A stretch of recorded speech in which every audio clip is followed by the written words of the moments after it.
We'll do it live. We'll do it live. Here we We are. back in business. I think so. I look frozen. Oh, I was just sitting still there. Man, what a way to end a weekend. It's all right. All right, anything? Oh, we're back up. It's all right. All right. And we're not. It's barely. It's only like lagged by like 5 seconds. So That's the way it's supposed to be.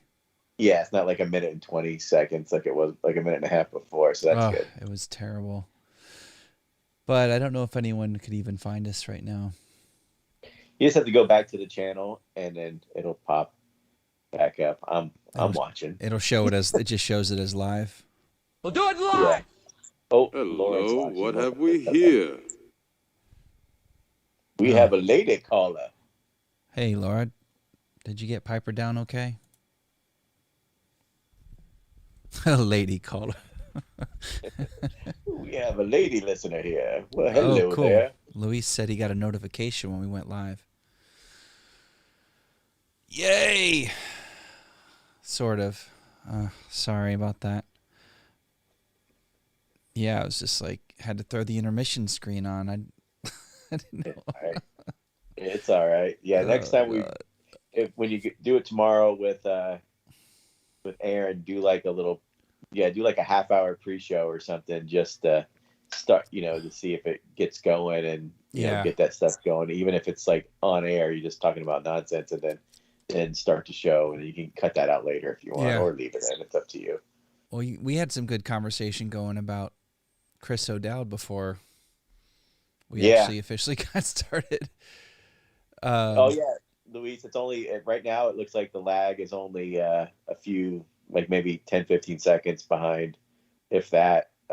Before it was like way behind. So it looks like we can see what you're typing. We can respond pretty much in real time. Only a little bit behind if you guys say anything. That's awesome. Good. That's the way it's supposed to be. Yeah, we can finally interact with our audience, which is modern technology. Yeah, modern technology isn't that great. There we go. We got some emojis finally. How did the episode getting back? How did the episode? I forget how the episode ends. They shoot the senator. Yeah. And take them away, and I kind of don't. Like I said, I didn't have time to go back and watch. I was going to watch it again today, but dinner took a lot longer to make than I. Boy, this is an epic dinner. It was good. I'm going to send you the recipe. You guys can do like taco night. We got the Ninja Foodie. It's a slow cooker and a pressure cooker and an air fryer all in one. Oh, you got? Oh, yeah. My sister has that. I love it. We use it pretty much every day for one of our meals. Yeah, whether it's I used the air fryer a lot, but I like to try to find some interesting stuff for the pressure cooker, like the pot. So yeah, I make cinnamon raisin oatmeal in the mornings. Oh, I'm gonna send you a recipe. There's and it's nothing to do with Star Wars, but it's basically like a Korean comfort food. It's like almost like a Korean chicken stew. And Julie found like a recipe for it, and we did it in the Instapot. It's like amazing. You just make some rice and like you put the stew over the rice and stuff. It's so good. I think the girls would like it too. Like it's like a really really good. I forgot what it's called, but I'll send you the recipe for it. Eat your heart out, Martha Stewart. So how it ends is the Syndulas get carted away for treason. Yeah, that's it right there, right? It's kind of like an abrupt ending. Like they shoot the one guy and then they're like, "Oh, you're done for." Yeah. Let's look at my cool clone haircut. Yeah, and now she's like, "Where do we go from here?" To the stars. Yeah. So I wonder if it's going to be.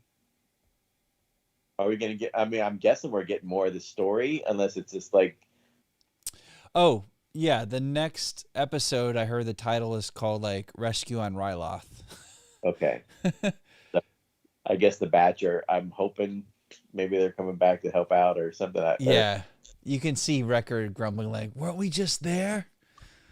You know what I mean? Like that's how it's probably going to start off. Well, the mom was the mom caught? I can't remember. Yeah.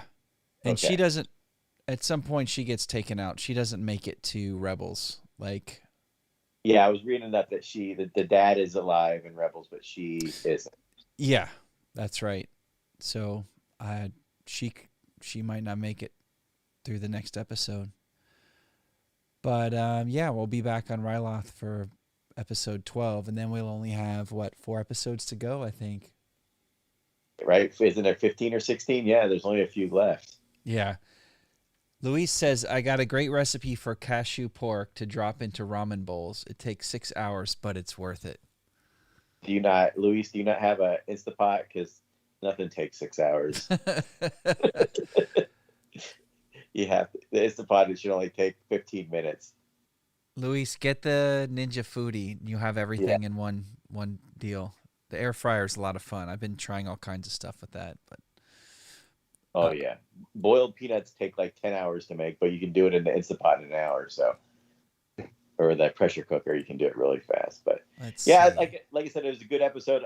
I'm guessing it's setting up, and maybe this leads to, since they go back and Crosshair is there, maybe Crosshair is still there, and that's when they have like another battle with him, and this maybe setting up for the final few episodes of the season before it ends. Did you see Crosshair's hairs?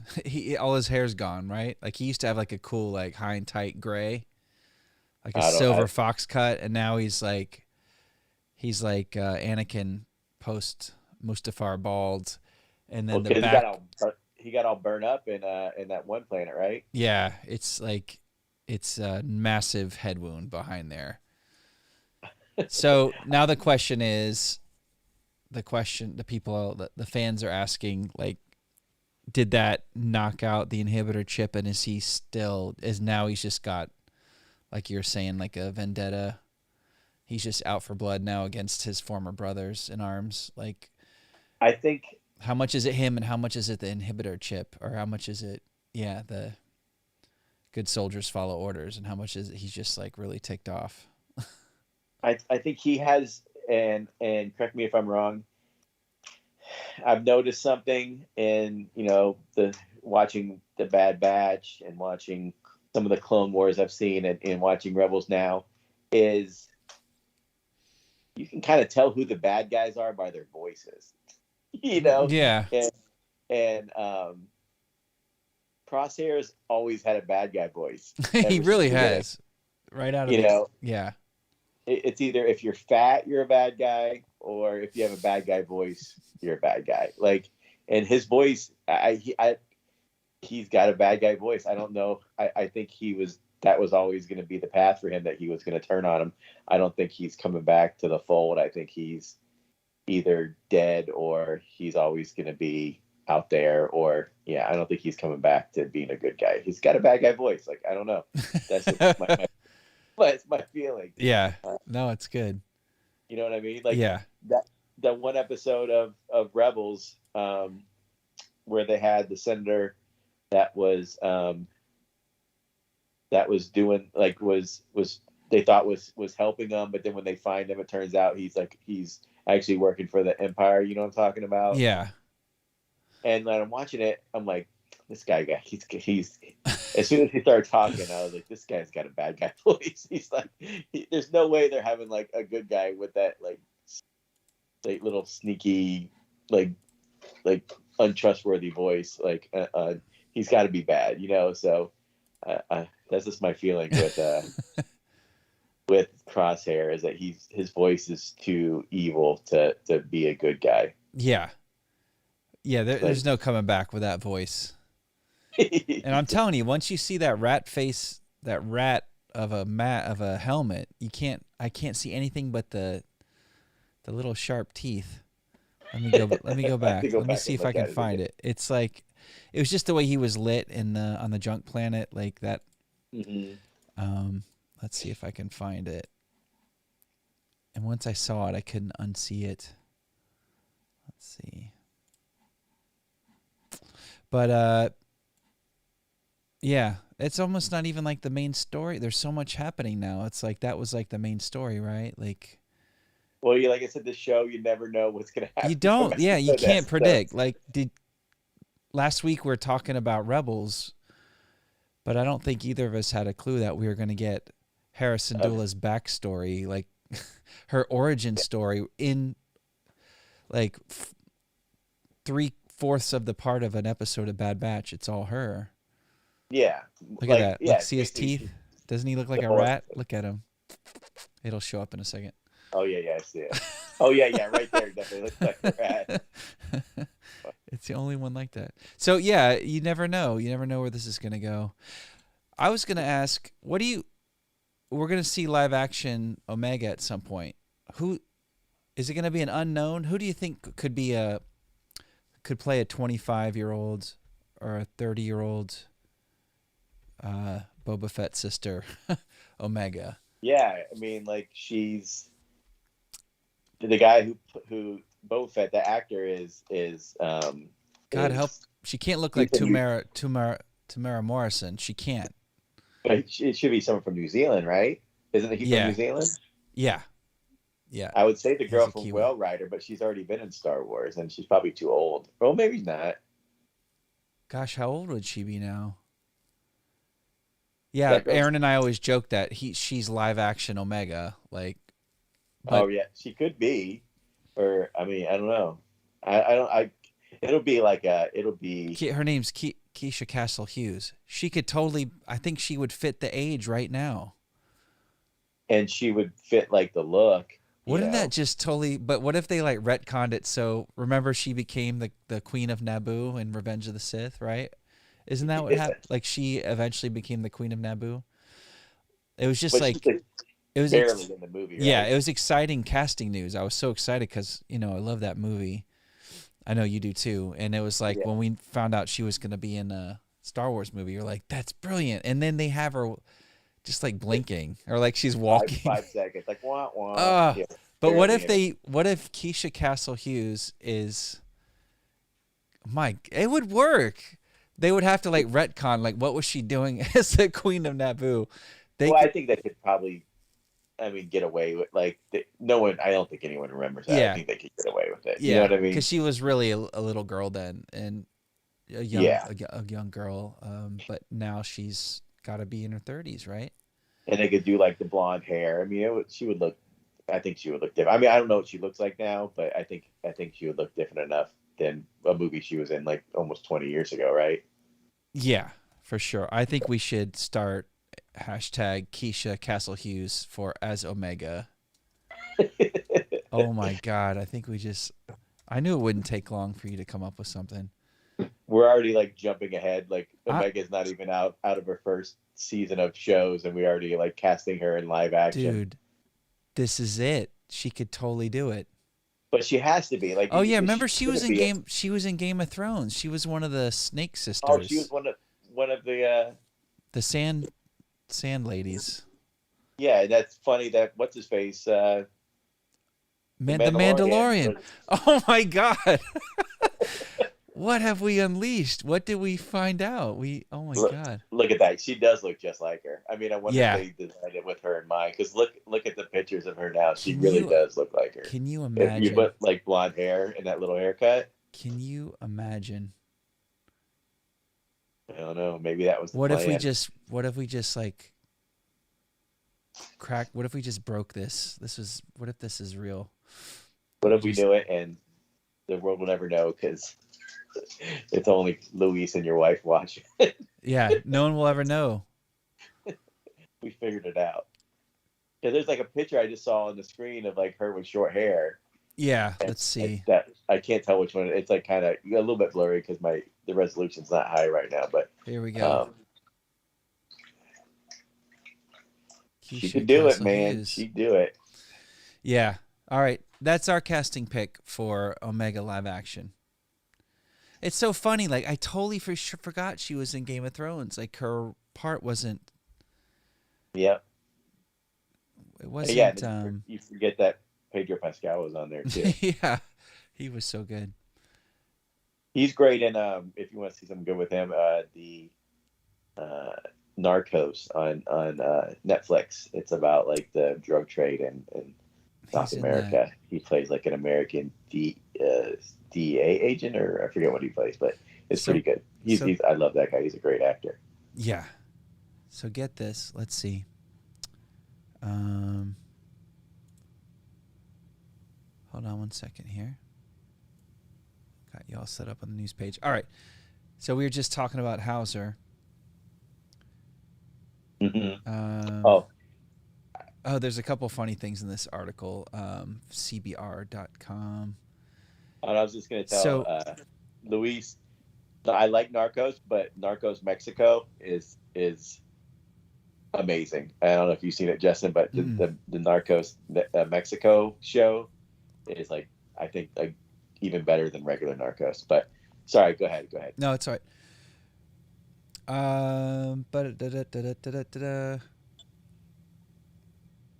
Devil's Deal also introduced a new clone captain named Hauser. He was in charge of the clone garrison on Ryloth. It was clear that he and Cham had served together for a long time during the Clone Wars. Hauser's introduction, however, prompted a number of questions from diehard Star Wars fans when an action figure resembling the captain was released under a different name. He's got a cool name too. Hauser's like a cool name. They don't want to waste that on a one-off character. Exactly. So here's the thing. It seems like Hauser could be an important player over the next few episodes, but his appearance did confuse some Star Wars fans. The character is included in Hasbro's upcoming Star Wars The Vintage Collection Star Wars The Bad Batch Special 4-Pack. I'm going to say that again. What a ridiculous title. Star Wars The Vintage Collection Star Wars The Bad Batch Special 4-Pack. Except he's not Hauser. Instead, he's listed as Captain Ballast. So what if Hauser's his first name? What if it's Hauser Ballast? I didn't know. That sounds really cool. Clones had more than one name. Oh, yeah, this is true. There is no question that the character in Devil's Deal and the action figure are one and the same, although there hasn't been an official statement, it seems like his name was simply changed sometimes in between when the action figures were designed and when the final audio for the episode was recorded. Both animation and toys usually have lengthy development processes, so Hasbro probably received design details, including the name, a while ago. The confusion is warranted, but it's not the first retcon that the Bad Batch has made to the Star Wars universe, and it probably won't be the last. Let's see what the Yeah, Ballast is a stupid name. Hauser's way better. Ballast is like, wouldn't that be like a naval officer? Imperial Navy. That's something nautica. It does sound so nautica. that's him. That's him. But they've given the figure a different name. Yeah. What if Luis is right? What if he's like he's a double agent? Oh. I don't know. That's a lot of intrigue. That's a lot. Well, it could be. Maybe maybe it is something, but maybe it's just a mistake. It could be just something got messed up. Yeah. Don't you hate that, though? They get it right so much of the time. Like, they get the details right. But when they make a clumsy mistake, this isn't a big deal. I don't like when they make mistakes, like, from movie to show to movie. Yeah. Like, continuity errors and stuff. But this I can deal with. Make sure you buy that character in case the name is wrong and they come out with, like, the correct name later. Yeah. I'd pre-ordered a handful of Cara Dune figures, and all those orders were canceled. Oh yeah. When she got let go, or when she wasn't re-signed. Oh yeah. Oh yeah. I was really bummed. Else. I never liked her character. Gina Carano. She was. I like to see her throw a punch.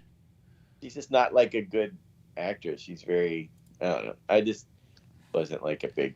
Well, she's like no loss to me to see her go. Yeah, I'm not bummed. In fact, I heard like one of the rumors is that Hera Syndulla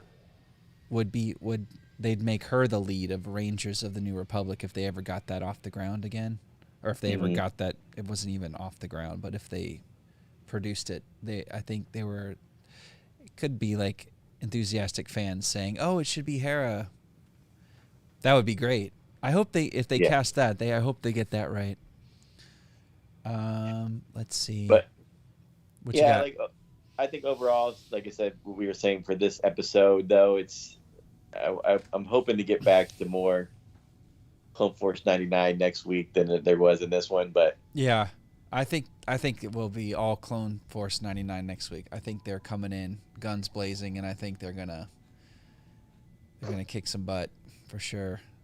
it was, I mean, like in this, like luckily for me, I've been like deep going crazy on Rebels and watching those, which has been it's been amazing. Like that shows that second season, the first season was good, but the second season really steps up, and I'm sure even goes further. But it is really cool to see that. But like that show is like really it made up for the Bad Batch being, there wasn't much Bad Batch, so it kind of like, oh, it's just another episode of Rebels for me to watch. But Yeah, I watched it a second time and I thought it moved really slow. It was, other than the cool little aha moments, it was probably one of my least favorites. Still was good television, I will say. I do think it's that ship does remind me of Slave One, and I wonder, because I don't feel like I haven't seen another ship that looks like that besides Slave One. I wonder if there is some correlation, or if it's just something else. Something that it does mean something, that's where the ship came from or where he got the ship. But it was cool looking. Oh, it's right there. Yeah, I have to do a little digging. You don't just see a ship like that out of nowhere. There must be some story with this. Look at this thing. I guess maybe he flies it in. I know I remember seeing her dad in the Rebels. Mm-hmm. And it's been a little while since I've watched all the Clone Wars, but maybe that ship's appeared previous. That's the uncle ship. I don't know. Yeah, cool. It's cool though. Yeah, I like those front-facing cockpit things. Like, yeah, it looks like it shouldn't really fly, or I don't know. It looks like it's just kind of. It has a movement to it, the way when it takes off. Just like I said, I just watched that episode of Rebels with the B wing, and it's just the way they introduced it and stuff. It's so. I love that they did a B wing, a full episode dedicated to an origin story for a ship, a class of ship. Yeah, it's like, it just shows how like cool the B wing. You don't really, in Star Wars, as far as like the movies and stuff, it's all X-wing is like the ship. It's like, yeah, the other ships don't really get that much, except for like the snow speeder is kind of cool, but besides that, you never really get to see the B-wing in action like you saw it in that episode, which is really neat. Yeah. You know what I mean? Like it's like you can see that it's full. It's what it can really do. Yeah, it's super powerful. Yeah, it's really powerful. Like it's like fast, maneuverable, and like loaded with weapons. It's super cool. Yeah, it's neat. It's a cool. I thought that was really neat. I was like, oh, cool. The B-wing, the A-wing, the X-wing. I thought that was really neat. So that's a great episode. The B-wing and then her uncle's ship. It's kind of reminded me of those bombers from The Last Jedi now. Yeah. Shape-wise, but those things melted like butter. And they were super slow. That was really bad. But he lets her fly here. She gets to call in the coordinates, and that's her dream. It's almost a little like schmaltzy, like she kept looking up at the sky and like, and the Leia's theme. Well, it's Hera's theme now, but like the way that it's like Leia's theme with one note missing, and it's like now it's like her, and it was pretty. But they did it maybe like one too many times throughout the episode. Like, we get it. She loves to fly. She's one of the best pilots in the galaxy, in the history in the Star Wars universe. She's one of the tops. We get it. Yeah. it didn't bother me as much because, like I said, I just watched that B-wing episode, and she like talked about how much. So I just watched the episode. It really ties in nicely, though, right? This, so it makes sense to me. Like, oh, yeah, that is cool that they, it's getting back to that, and she does it kind of makes sense to show her being like all in awe, and and seeing Omega and seeing like that's what she wants to do. Like that's her dream. But did you get a chance to watch any of those the Lego Droid Tales? No. It's so much fun. I don't know if Luis, if you're listening, check out the Lego Droid Tales on Disney Plus. It's only 6 episodes, and it's like Lego Star Wars, and basically it's every episode is C-3PO, he's like stops and he like starts telling a story, and every episode is one of the movies. So it's like the Phantom Menace, Yeah, he goes through. Every episode is like a little shortened explanation. Does he go through in release order or in chronological order? Chronological order. Yeah. And there's like little running jokes. Like I think there's like a running joke where every time Jar Jar shows up, he gets like shot out of the scene and stuff. It's really funny, and they have like a bunch of. When did that? How old is that? When did that come out? Those Droid Tales. It's a few years old, right? Yeah, it's been out. I think it was like maybe 4 or 5 years ago. Maybe I'm not 100% sure. Yeah, it's definitely before the new sequels. And there, I just remember the one joke is it's when they're doing the scene where when the Millennium Falcon lands on the rock and goes in the cave, and it turns out it's the big worm thing or whatever, and space slug, and they're walking out and they're putting on their little oxygen mask. Like, put on the oxygen mask just in case this is like the one planet that doesn't have breathable air, like in the whole universe or something like that. Like they make like little self-referential jokes making fun of Star Wars. It's a lot of fun though. Yeah, that sounds like par for the course with those Star Wars Lego. Yeah, it's all like self-aware humor. Yeah, like self-referential humor, and like making fun of itself. But it's cute. I think if the girls would like it, I think you would like it. Like it has like a lot of jokes that are for the adults as well. Yeah, there's a lot of funny stuff in it, but it's just fun. Like I said, it's only 6 episodes. If you get a chance, check it out. Louis said he was watching the Droids cartoon from the 80s with the intro by the police by Stuart Copeland or whoever. Have you watched that? No, I don't think I've ever seen it. Is it on Disney Plus? Yeah, they just put it on like a few weeks ago. No, I have to try to make it through an episode to see how bad it is. I'll bet they're gonna, if they haven't already, and they probably have. If we could build a fan base here of Star Wars fans who are more knowledgeable than us, we could probably find out without having to Google it. But I bet they're gonna start, if they haven't already, start pulling from those Droids cartoons, like vehicles and characters. Yeah. They probably have. I bet they probably have. So what's my homework? I'm gonna figure out. We got to get the timeline locked down so we can like look at the timeline, so we know we can be like, oh, this happened. This is this many years later. We need to find someone that has that. Yeah, I'm sure it's online somewhere. You need there's to watch someone a couple episodes of Droid Tales, and then hopefully by the next episode, I'm gonna finish season 2 of Rebels, so we can talk about that. But if you want to talk about Rebels for a minute, the show is just that season 1, that fight between what's his name? I'm Kanan? horrible with it. Kanan and the Inquisitor. Oh yeah, that episode was so good. Oh yeah, we just watched that not too long ago. That episode, and he as he's plummeting, the Inquisitor says there are some things much scarier, worse. Yeah. Was he talking about Darth Vader?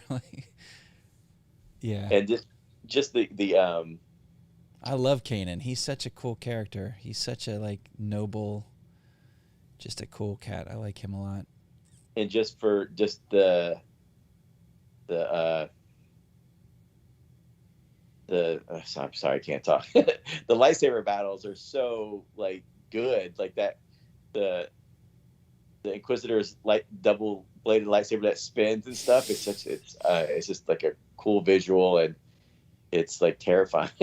Like, Yeah, they're scary dudes. yeah, they're definitely not And friendly looking. ladies. Yeah. So have you just seen him so far as the Inquisitors go? You've seen the other ones, or there's another one that walks around Disney, right? Yeah, I think the Disney had the girl, the one that was from the abandoned ship. I think that was the one that was, they had her, I believe, in the Jedi Training Academy for a while. I don't know if she still is, or if they're even doing that anymore. But she used to. One of the Inquisitors was in the Jedi Training Academy, like as like it was her. Yeah. Like Vader would come out the top, and she would come out they would come out together or something like that. But yeah, I've seen the other two Inquisitors. I don't know if there's more than just those two, but I've definitely so far I've seen three. The one died, and then the other two have showed up this season. There's fifth brother, eighth brother, the Inquisitor, sixth brother, seventh sister. Oh, there's a ton of them. There's a few that show up at different places or different parts of Rebels. That is one thing that like bothered me about that one episode of Rebels is when Vader shows up in his ship, and his one ship like takes out this big cruiser all by itself. Yeah, I know it's Vader and stuff, but is he in his TIE fighter? Yeah, it's like every time like any like individual ship goes up against a big ship, like it's always like they're shooting and doing nothing, but for some reason his one TIE fighter can like take out a ship all on its own. I don't know. That kind of was like, it seemed that iffy. Yeah. Sometimes it's just convenient that they can take out a huge ship, like a little fighter takes out a huge ship. That always bothered me. Yeah, I guess because it's Vader, they have to show like how bad he is. You know how he's unstoppable. Even in a TIE fighter, he can like almost take out like a whole fleet by himself. So I understand. But it just kind of like I get it. It's Vader. But Vader, like it's great. Like when they bring him in, it's like oof, just got real. I know. Then you're like, okay, I see what's happening here. This is a real Star Wars show. Yeah, and they had Lando. Lando was good. They kind of like make him a little too sleazy, I think, at first. But yeah, the Lando appearance and it's in the first season, right? It's in the first season of Rebels. So. It's a little. So, yeah. Some fans weren't happy with that. I discovered they're just like leaning so hard into the original trilogy and like just kind of people thought it was fan service. I mean, it was fine. It was just like he was just like a little too swaggery, a little too over the top. Like he was a little too like flirty, and Yeah, he was. But it was. But what did they got Billy D to do the voice? So like. I know that was pretty cool. And then James Earl Jones as Darth Vader. Years went by when they'd have all these Star Wars video games and all these expanded universe things, and if Vader or somebody showed up from the original trilogy, it was always some knockoff voice actor. Mm-hmm. But now, like, they're getting the A-listers to come in and voice these characters, right? Yeah. For the most part, there's some that aren't available or aren't interested. But how many years of Star Wars video games did we have to hear with the fake Vader? Like, it is so like delegitimizes it for me. If Rebels, if they didn't have James Earl Jones as Darth Vader, it would have just cheapened the whole experience. It definitely adds something to it that it's actually his. That it's not like a knockoff voice, Yeah, it's like, oh, that's Darth Vader, and this is canon. This is part of this mythology. This isn't just some thing. It's some dude that we never heard of. It's actually James Earl Jones. It gives it an extra. It gives it what it needs. Yeah. So yeah, I think it like it was on rocky ground like that first season, but then it seems like it like found its own. The Yeah, show found its own by voice, like as we're talking about voice actors, it found its own path that was not leaning into the original trilogy too much. yeah, by the end of the first season, it's like the way the first season ended, and then going into the second season, it's definitely not as like silly. I mean, there is some silliness here and there, but Yeah, you know, it was like rated YT. It's rated YT. It's like it's a kid Star Wars show made for kids, but they kind of course corrected and kind of went on the edge of that.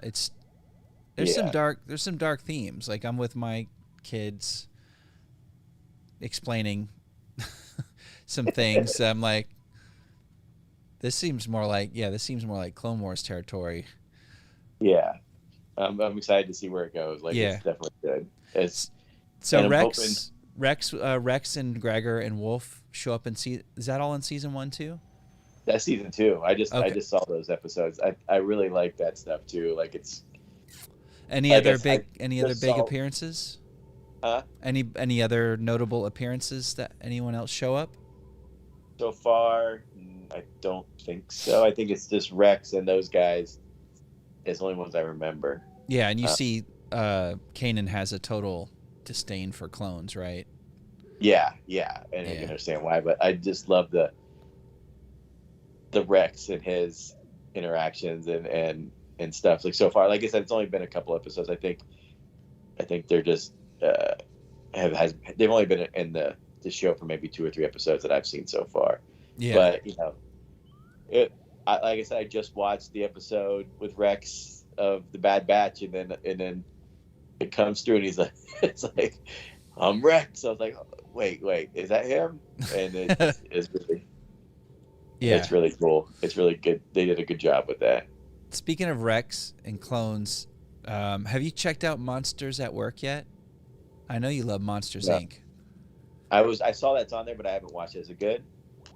It's top notch. It's quality. It's like feature film.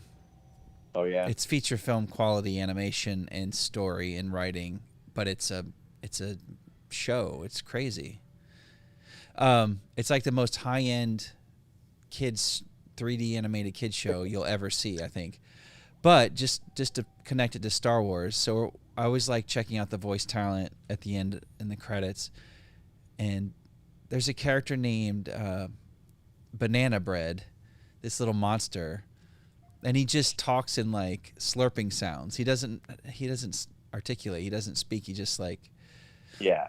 But he's voiced by D. Bradley Baker, who does all the clones.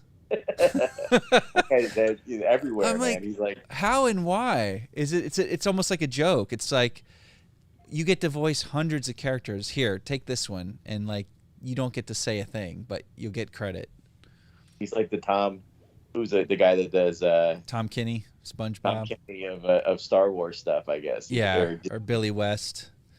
Because Tom Kenny does like everything too. I know. I know got, like, he shows a up good job. in everything, but it made me also wonder.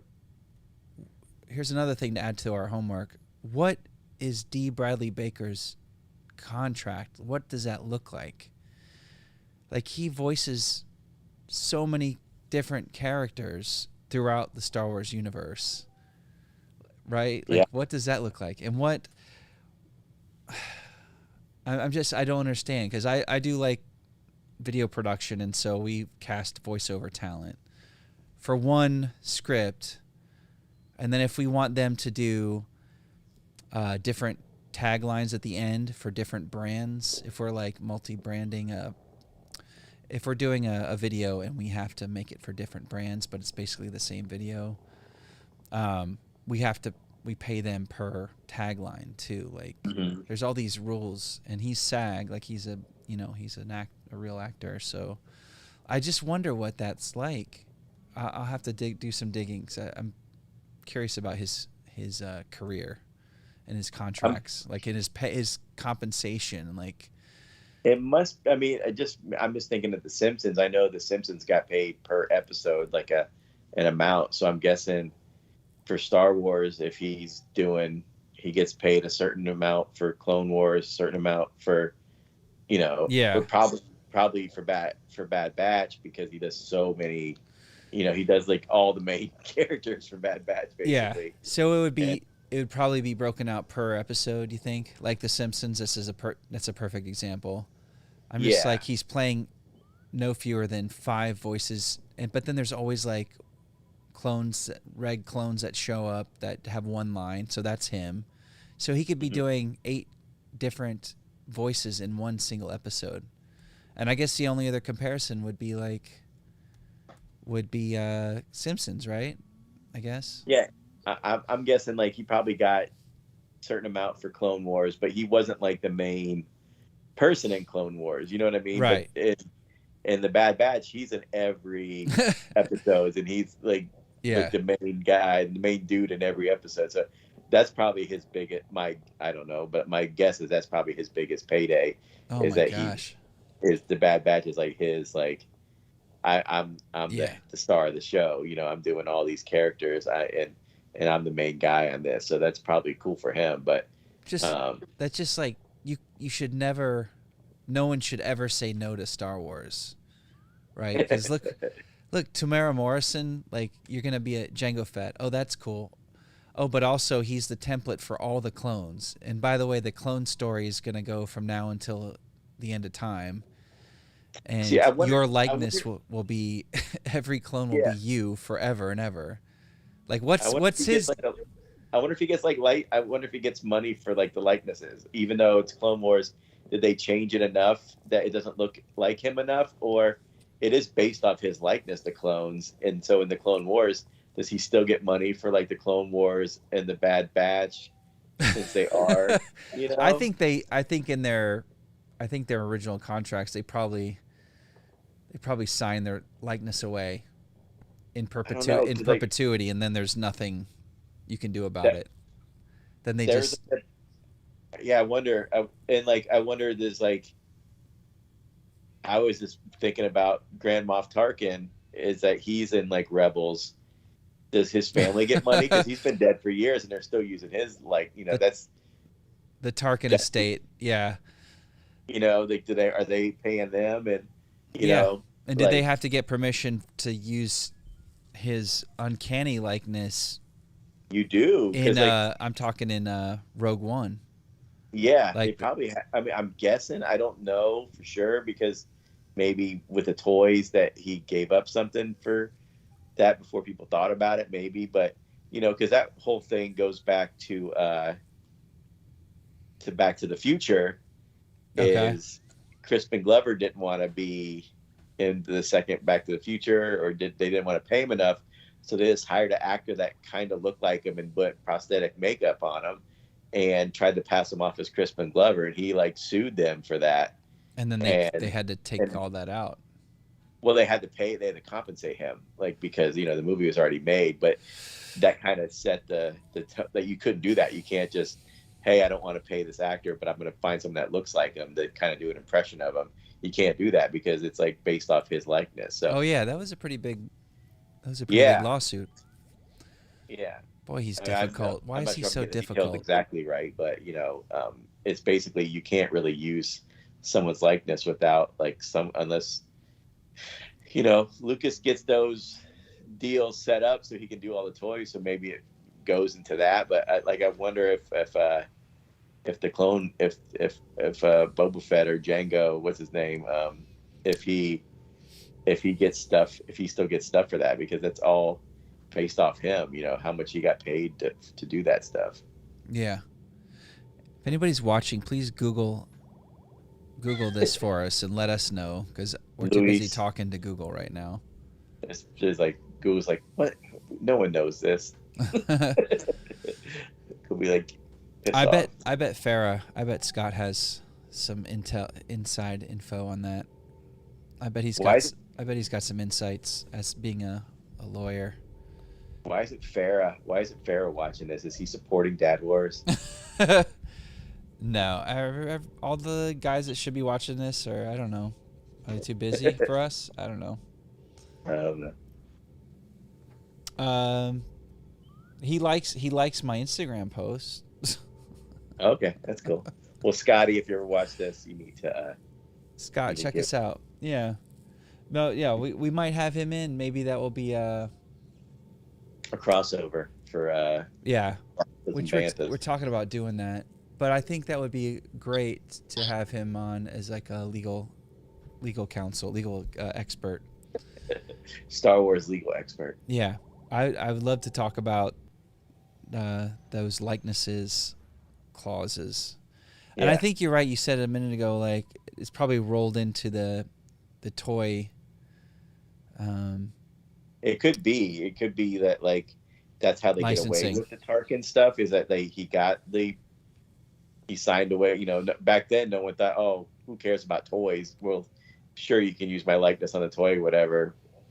You know, and that's how they can do all that stuff. But I don't think people do that, like sign away that stuff like they do now. You know. Yeah. You know, now they're like, oh, if you want to use this for toys, you got to pay me a little extra. But back then, no one thought that, you know, it was going to be a multi-billion-dollar. Yeah, he basically started that, all of that, among many other things.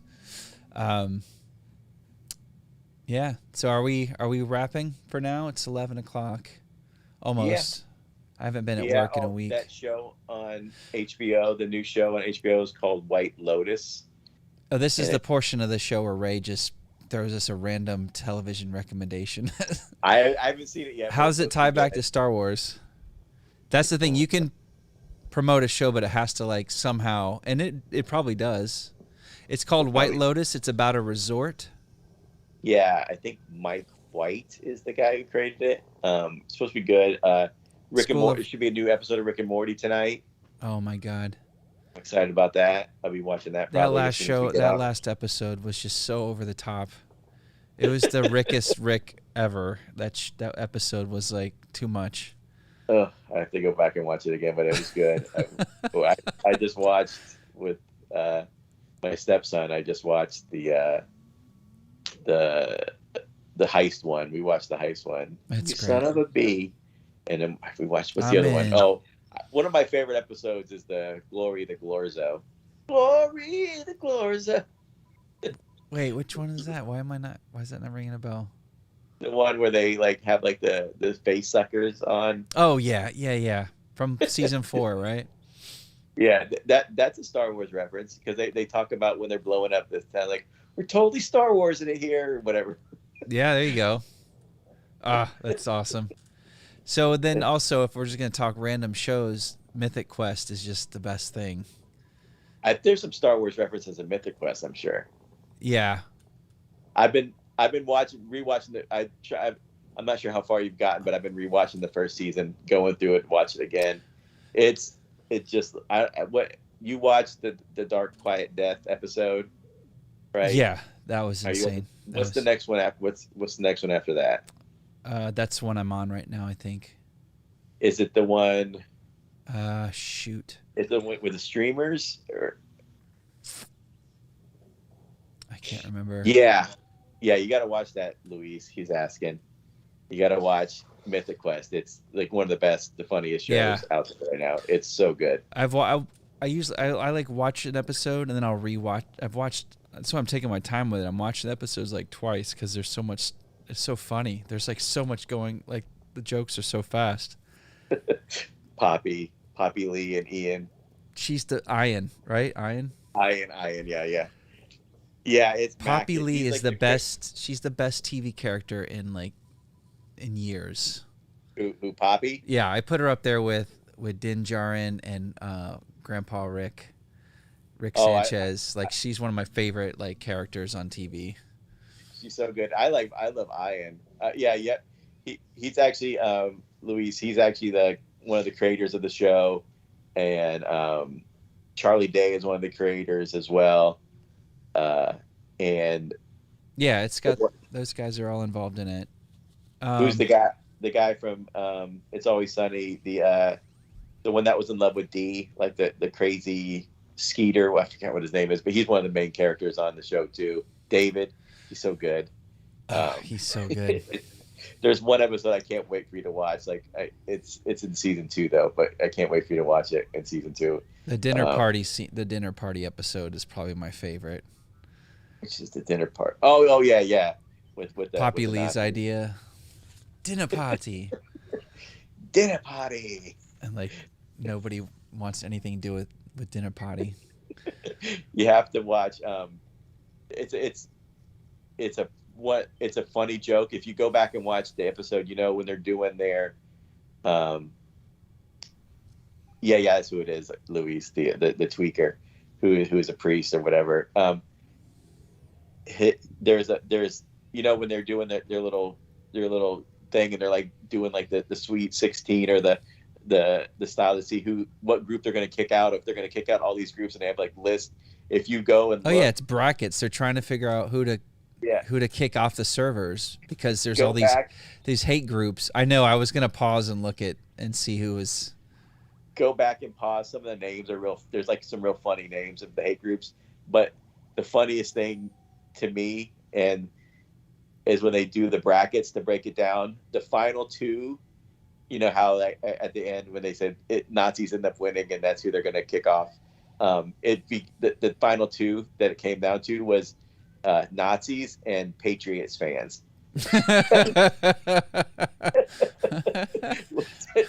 And if you don't even, it's like a joke that they don't even mention it, but you have to like look closely. Yeah, I knew there was some fun stuff in there. I just didn't have time to like stop it and look, but I could. Yeah, there looked some serious probably Easter eggs in there or just funny references, right? Did you literally pause? There's like 2 different brackets, right? Or 2 different boards to look at? Well, there's the first when they showed the boards, like the boards are all written. I didn't pause it. I just was like reading real quick. You caught it. When I rewatched it the other day and I noticed that the final 2 were between Nazis and Patriots fans, and Nazis were the winners. So that the Patriots fans were almost as bad as Nazis, which I think is really funny. But as far as being a sports fan, the show is so funny and fast. I hope it just keeps going and going. I love. You saw this when they go to that little Comic-Con or the streamer con thing, or whatever, and like when Poppy is like saying, "We got to find somebody," like, "Oh my God, she's talking about herself. This is so embarrassing." Like they're just like totally dismissive and like mean to her face and stuff. It's so funny. And, but like it is great. Like there is growth. Like it is like it's a funny show, but it's got a lot of heart to it as well. You know, you'll see it. Like once it gets going, especially the Dark Quiet Death episode. That episode, I think the one main guy, Ian, he directed that episode and everything. That was that was it when it was so completely different than every other episode. I feel like that's the only episode where I feel like we've been outside. Like I feel like every episode of Mythic Quest, you're in the studio, like you're in. Yeah, most of it is, but they do venture. There's some stuff where they venture out and stuff, but I feel like everything's interiors. Yeah, a lot of it. But so the Slow Quiet Death, is that the name of the episode? Dark Quiet Death, where it's like a 20-year flashback to the origins of that company, and then that's their building that they're in. That's great. It's such a cool backstory. And then the lead guy is the guy from That Girl? Something Girl. What's it called? Yeah. Not Gossip Girl. The New Girl. Is that what it was called? I think I watched Laura and I watched like every episode of that. I don't think I've ever seen an episode of it, but I heard it was really great. He was great. He was always my favorite character. Well, there were two guys that were really funny, but I've heard nothing but good things about that show, but I just it's okay. It's all right. It's probably feels kind of dated right now, I think. But like Zooey Deschanel, like 2008, 2009, or 2010.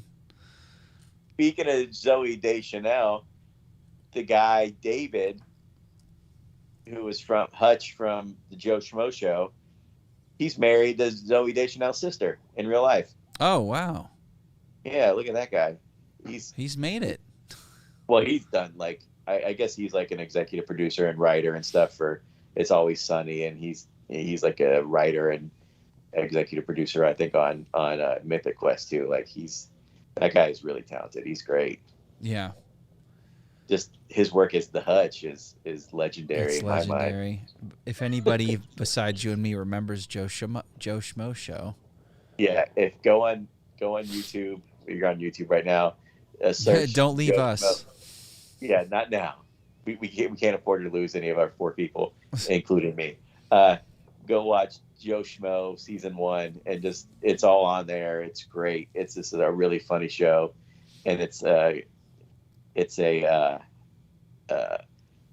reality show. TV show from the early 2000s, I guess. And they do like a fake reality show, almost like the Truman Show, where there's one guy that's not in on the joke. Everybody else is actors, and actually, Kristen Wiig.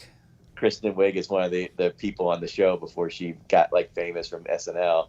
She was Dr. Pat on it. It's really.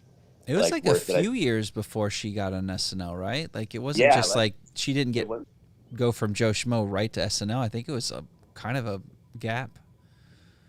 Yeah, I think it's like a few. I think so. I'm not 100% sure, but yeah, probably at least a few years. But yeah, it's great.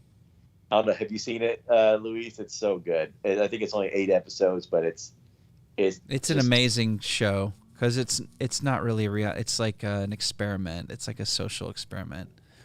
It's and the guy who's not in on it is great. It's honestly it should be more well known. It's so good. It really is like amazing TV.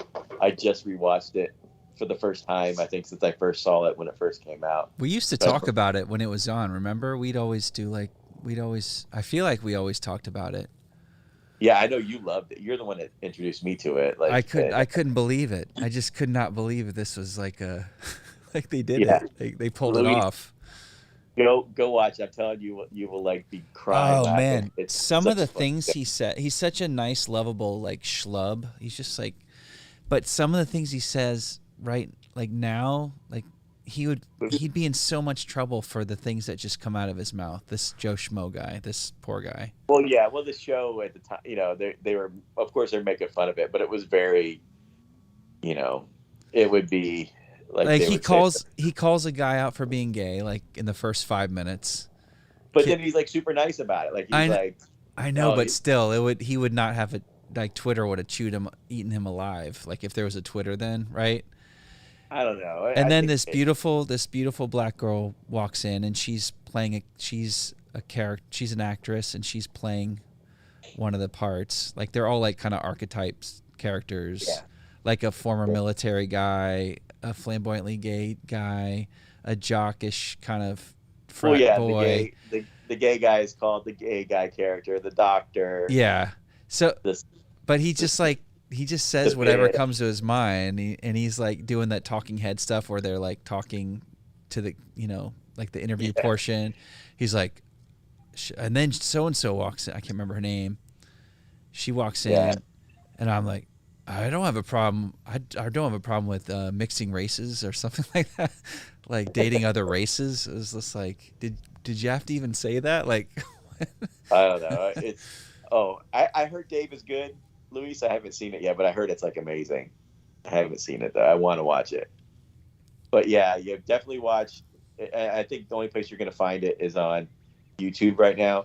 I know they did the second season. The second season wasn't as good. But then, did you know they did a third season of Joe Schmo, like in 2012 and 2013? No, I know they did the second one that didn't really fly. It didn't really work as well. But I guess they said the third season was good. Like, but it's like a different like setup. It's not like the same kind of setup as the first season. But I think they're saying the third season was really good. So I would hate to be in that position. I'd hate to get sucked into that.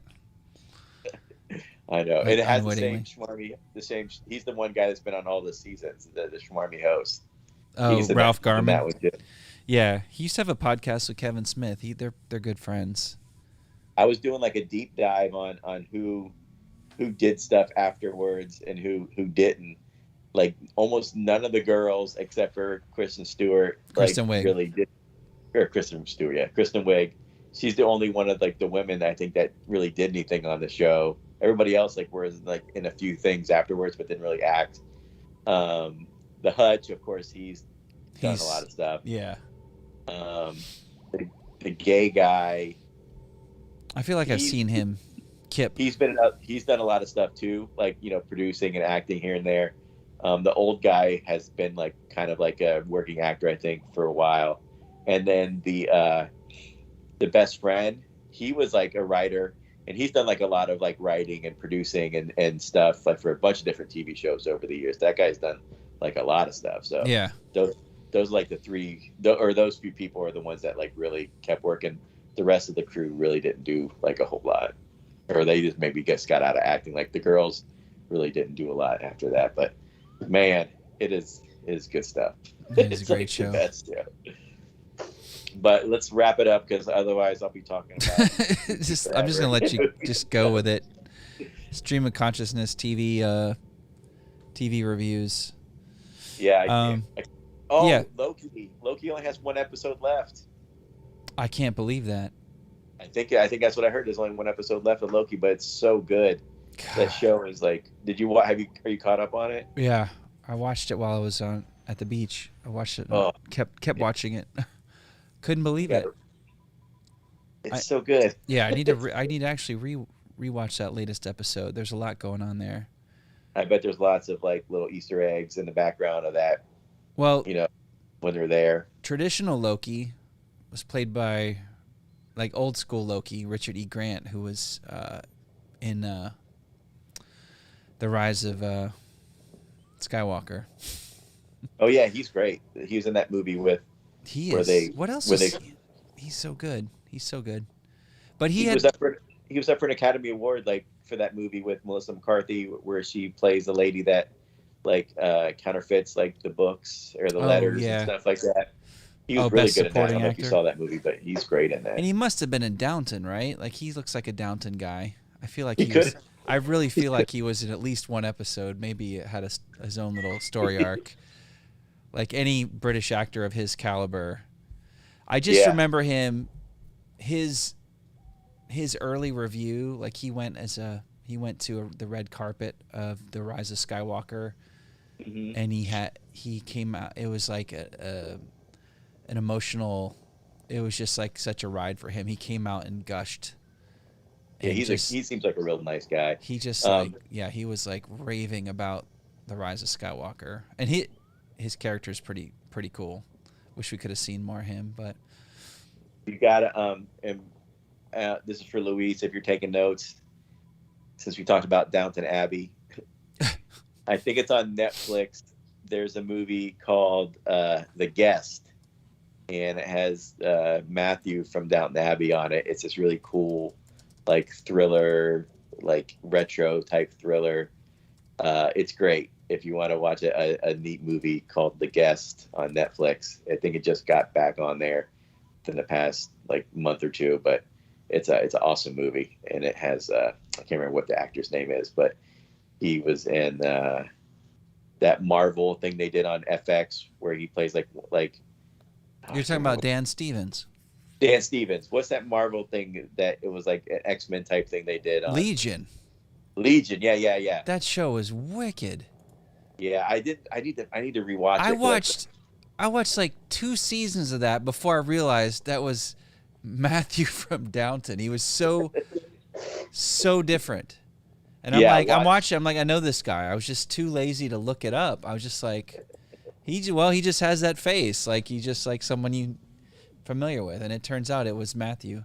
I'd watched many episodes before Watch The Guest because he plays like a totally different character from either of those in The Guest. Like he's great. It's man. a cool movie. And what was he? He was in that that one with Will Ferrell, the singing the contest, the singing ya ding dong. Have you seen that one with Will Ferrell and him in it? It's about that big singing contest that they do in Europe every year.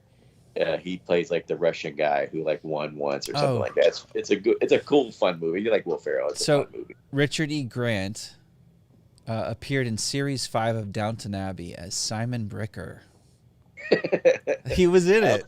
That's where I remember him from, I think, mostly. I don't think I think I had quit on Downton Abbey by series 5. I don't know Ah, if I watched it all the way to the end. did you give up when Sybil left the I show? think I think I gave up pretty much when Matthew died because he was such a great spoiler alert. He's such It's a it's nice, been on for too long. Um, he- it's he's like, it's great all the way all to the end. And Laura and I even went and saw the movie when it came out, and it was just uh, it just felt it just felt so good. It's just such good. It's comfort. It's comfort I, food. Downton. I Aaron loves couldn't. Downton. Aaron was late to the game, but he said he loved it. It just broke my heart when they killed Matthew off. He's such I'm like the probably sure. he's like the nicest character ever on any TV show. But did Like you see it coming like a mile away when he's driving in in that little oh yeah, Model yeah. T or that When it Model was happening, whatever? I'm like they're not gonna do that to him, and the wheels spinning at the end. You just see like the wheel. Oh, Yeah. And that was I the think season finale too. After all of that they went through to get together with him and Mary, and then I think I watched like a little bit of the next season, and it just wasn't the same for me. Or maybe I watched the next season, but that's I so think I sweet. quit after that. Well, and you know what, who's the guy, the main butler guy, Mr. Bates. Mr. Bates. Oh no, No, Carson, Mr. Carson. Mr. You know who he is, right? I think you told me before. Oh, he was in Top Secret. Yeah. Was he Top Secret Deja Eagle. Vu?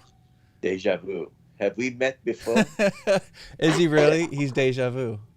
He's Deja Vu and Chocolate Mousse and Yeah. Oh, speaking of French people, what do you think about the Twi'lek's accents? Are those just French actors, or what's the story there? oh yeah, that's what I was gonna talk about. She doesn't have an accent when she's older, but she has an accent in this show.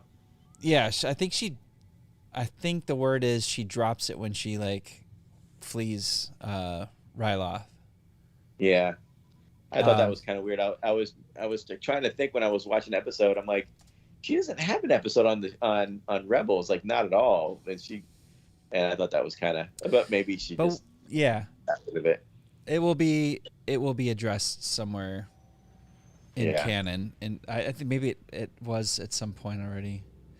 Oh yeah, that's right. That was Val Kilmer's first movie was Top Secret. Oh, it's such a good movie. But It do is. you? I always wondered what this is the first. This Bad Batch, but before we go, is like the first episode where I heard enough different Twi'leks speaking to where to me it sounded like thoroughly French people speaking Yeah. speaking English.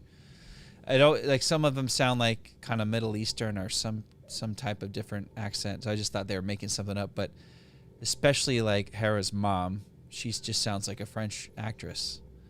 Yeah, I don't know. Oh yeah, there is a Val Kilmer documentary coming out. It's going to be on Amazon coming out, I think, within the next month or so. Yeah, I've been following him on Instagram for a couple years. A Val Kilmer movie you may have not seen. It's one of my favorite Val Kilmer movies. It's called The Salton Sea, and it has. Oh, that's a laugh out loud riot. Oh, have you seen it? It's so Yeah. good. Yeah, I love that I was movie. trying to be funny. Yeah, I didn't know if you had seen it or not, because not a lot of people have. Yeah, That's I think I great was working movie, at the man. video store part time when that came out. Isn't there a Sarsgaard in that? I think isn't Peter Sarsgaard in that?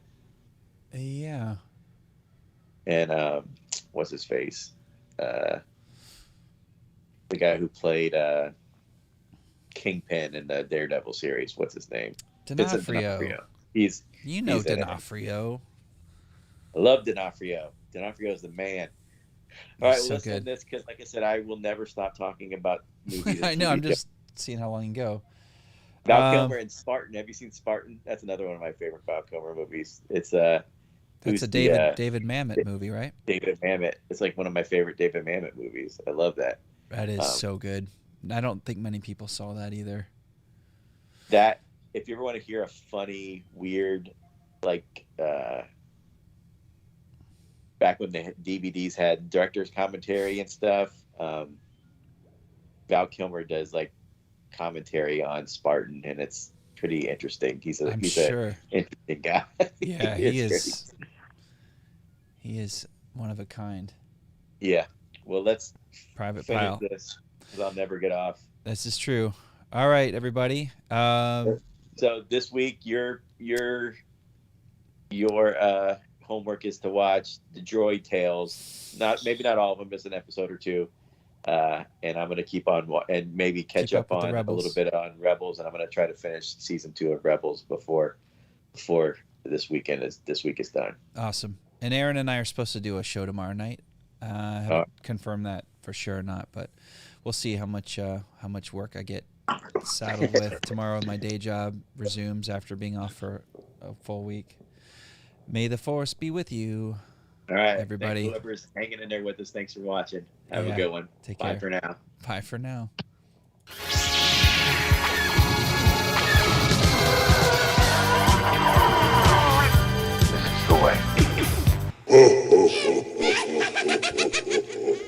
Daddy Wars.